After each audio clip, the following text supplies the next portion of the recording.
Adanna grew up in a household where every word carried weight. Her father was a strict disciplinarian, known in their town for his rigid values, while her mother, though softer in tone, echoed her husband's teachings. Adanna knew only obedience. Every morning started with chores before the sun kissed the earth, and each night ended with her mother's voice leading the family in prayers. Her parents' words were law, and questioning them felt like defying the gods. When Adanna received her admission letter to a prestigious university, her heart leapt with excitement and fear. It was her escape from the walls of tradition that held her captive.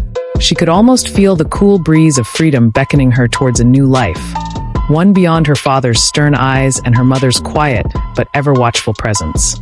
Please like, subscribe, turn on your notification button, and also drop a comment. The day Adanna left for university, her parents accompanied her to the bus station. Her father gave a long speech filled with the importance of good conduct, while her mother gently advised her on avoiding bad company. "Do not forget the values we have instilled in you, my daughter," her mother said, her voice soft but firm.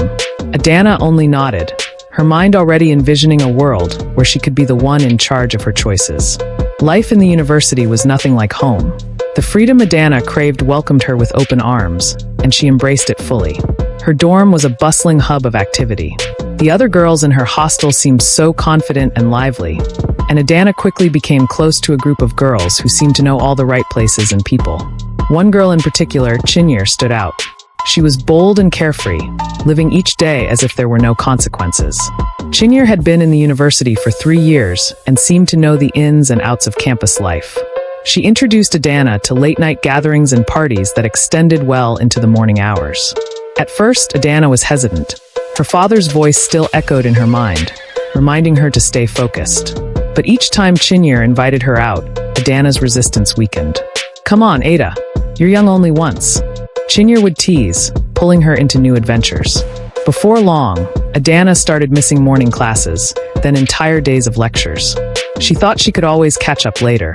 After all, everyone was doing it.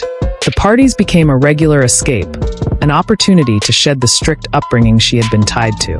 The lights, the music, and the loud laughter drowned out the warnings of her parents. With each passing day, Adanna felt like she was finally free to live the life she had always wanted. But there was an emptiness that gnawed at her, a small voice that she tried to silence with louder music and busier nights. One evening, Chinyere convinced Adanna to attend a particularly large party off campus. It was unlike anything Adanna had ever seen. The house was filled with people she barely recognized, and the air was thick with the smell of alcohol and cigarette smoke. Adanna had started drinking weeks before, but she had never felt the need to drink so much until that night. She wanted to prove that she could keep up with the others. The party blurred into a haze of loud music and fast-beating hearts. A boy whose face she barely recognized pulled her aside, and she didn't resist. The thrill of the moment clouded her judgment.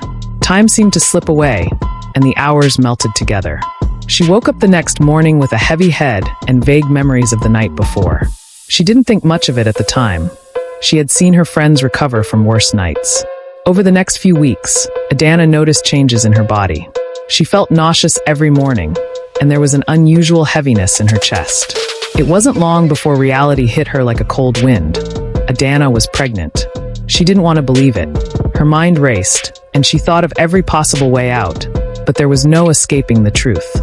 When she confronted the boys she had been with that night, each one denied being the father. Their words stung like sharp blades. "I wasn't the only one there," one of them sneered. "It's not my problem," another said, avoiding her eyes. Adanna was left feeling broken and utterly alone. Adanna's last hope lay in the warmth of her parents' home, but when she arrived at the family compound, she hesitated.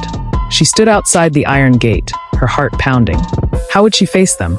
She was no longer the obedient daughter they once knew. The shame weighed heavily on her shoulders, but the desperation to find solace pushed her forward. She knocked softly on the door, her hands trembling. Her mother was the one who opened it. Adanna saw the flicker of surprise in her mother's eyes, followed by an expression she couldn't quite read. Her father appeared behind her mother, his face like stone. "Papa, Adanna struggled to find the words, her voice trembling with fear and guilt. She wanted to cry, to beg for forgiveness, but all she could do was stand there, her head bowed. "What is it, Adanna?" her father asked, his voice stern but controlled. Adanna's voice cracked. She took a deep breath and tried again. "I'm pregnant, Papa." The silence that followed was like a heavy storm cloud looming over them. Her mother's eyes widened in horror, and she pressed her hand against her chest. Her father's face darkened, and his fists clenched by his sides. The weight of their disappointment was suffocating. "Who is responsible?" her father demanded, his voice rising in anger. They all denied it," Adanna whispered, her voice barely audible. Her father's eyes seemed to pierce through her. "After everything we taught you?" he shouted, his voice trembling with fury. "You have brought shame upon this family."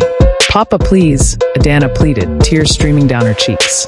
Her father's face hardened. "You are no longer my daughter," he said, each word cutting like a knife.